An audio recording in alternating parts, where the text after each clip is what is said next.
Hello, young physicists. Ever wondered just how tiny the nucleus inside an atom really is? Well, let me tell you a secret. It's unimaginably small, yet packed with almost all the atom's mass. Here's a fun thought. Why don't nuclei grow bigger with the atom like balloons inflating?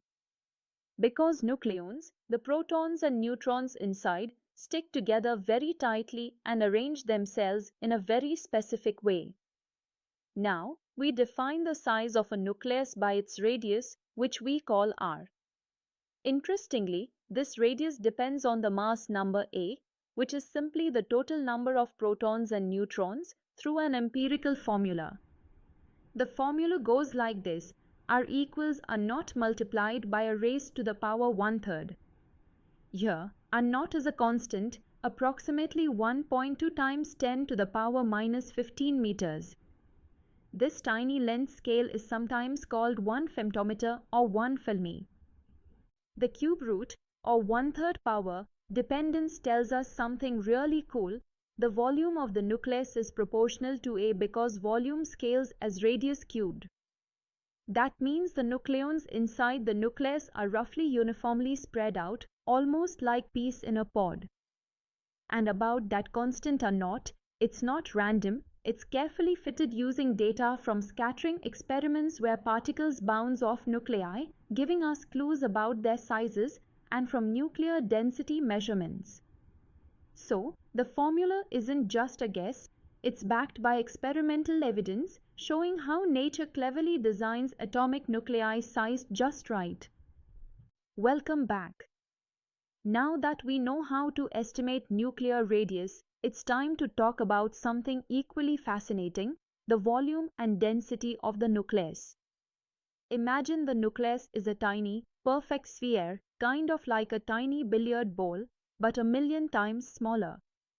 The total volume V of the nucleus is given by the classic sphere formula, 4/3 times pi times R cubed.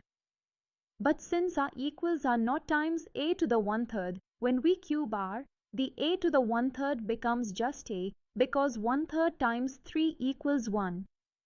So, the volume V equals 4/3 times pi times R naught cubed times A. Simply put, volume is directly proportional to the mass number A. Now, about density, the mass of the nucleus is roughly A times m sub n, where m sub n is the mass of a single nucleon, whether proton or neutron. Nuclear density ρ is then mass divided by volume, so plugging in values, ρ equals 3 times m sub n divided by 4 times pi times R naught cubed. Notice that it cancels out, so the density doesn't depend on which nucleus we are talking about, it's essentially constant. This tells us something amazing. Nucleons are tightly packed inside the nucleus with nearly the same density, no matter which element you pick. And how dense is this packing? Brace yourself. Typical nuclear density is about 2.3 times 10 to the 17th kilograms per cubic meter. To put that in perspective, that's over 100 trillion times denser than water. So, the nucleus is like the universe's most intense crowded party, where every nucleon tries to keep its personal space, but it's just not big enough. Hey there! Let's peek into how physicists actually measure the size of a nucleus, not with a ruler, of course, but with clever experiments involving tiny particles called electrons. Think of electrons as high-speed tiny cannonballs fired at the nucleus. When high-energy electrons zoom in and hit a nucleus, they scatter, bouncing off in various directions. By measuring the angles at which electrons scatter, scientists get insight into the nucleus's charge distribution and thus its size.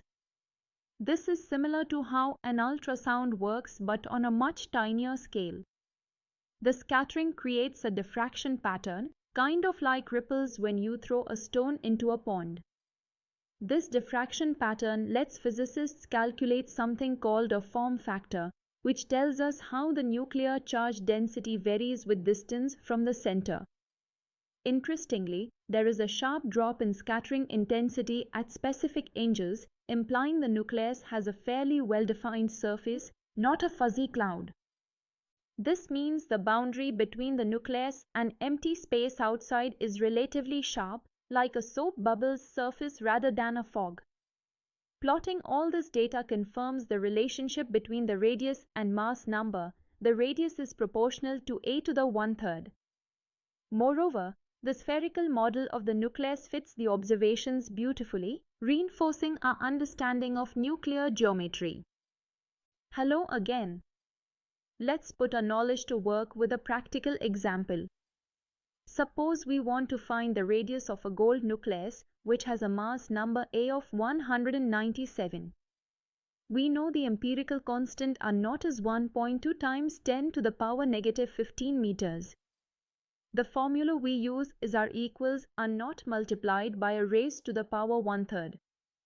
Our goal is to calculate R, the nuclear radius for gold. Step 1. Take the cube root of 197.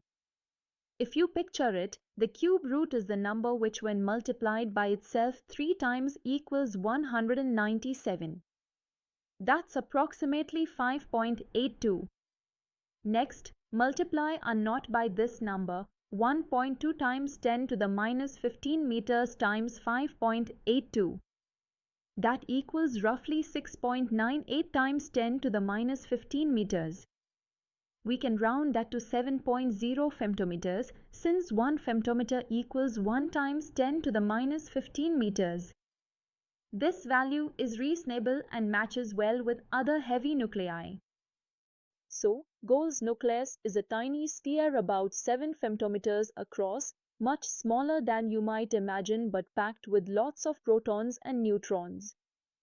Alright, time to wrap up the size of the nucleus. To summarize, the nuclear radius R is given by R naught times A⁴, where R naught is about 1.2 times 10 to the minus 15 meters. The volume of the nucleus, assuming it's spherical, is 4/3 times pi times R cubed, which works out to 4/3 times pi times R naught cubed times A, showing that volume grows linearly with the mass number. Because density is mass divided by volume, we find that nuclear density ρ equals 3 times the nucleon mass divided by 4 times pi times R naught cubed, which is basically constant for all nuclei. Experiments using electron scattering support this model, confirming that nuclei have sharp boundaries and the radius does indeed scale as the cube root of the mass number. The key idea? As nuclei get bigger, their radius increases slowly, maintaining a nearly constant density.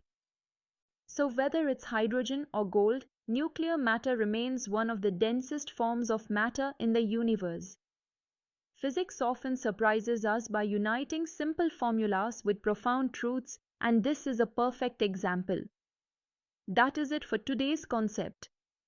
Remember, physics is fun when you can laugh and learn. See you in the next session.